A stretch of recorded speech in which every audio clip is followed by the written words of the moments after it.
साइनसिखालि गरायजों सिसा ग्रावमासि थिलायबा जे जिं दिनि खायबा बादायलायमा राजानि सिंहासन खामथाना सेरे सयदादु वो राजा माइजिमु सिसा बावलारे आंनि देमासो यावना बिदि जाखा खायबा बादायलायबाहा लामाहा सिसा बुथु बसिसाखि नुहि क्रिबबो वाइलायहि सिगां थांफुदावयाहि थावलाखा गराय सिगां लांलाखा यावना सयलाखा मुचखाबो गरायसे सयदाखा राजा माइलाखा बसिसा वाइदावयाबा याहन थहा ग्रावमासि थिलांबा जे आं दे मामु खायबा सिखाबो ना थिमादु जानि जादिनिं जानि हाइनसिनिं आंखे वाइबा नायफियाबा आं दिनि राजा माइजिबा थिखादे जानि जादिखे नायला खामु जानि जादिखे डेभलप खायला खामु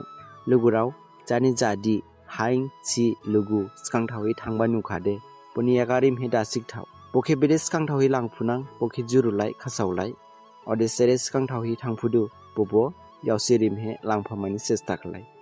हामबा लामा फुनु सो लुगुराव आनि एबो शॉर्ट मोटिवेशन स्टोरी हमजावखादे शेयर खालायलाय बिलिभ लायदु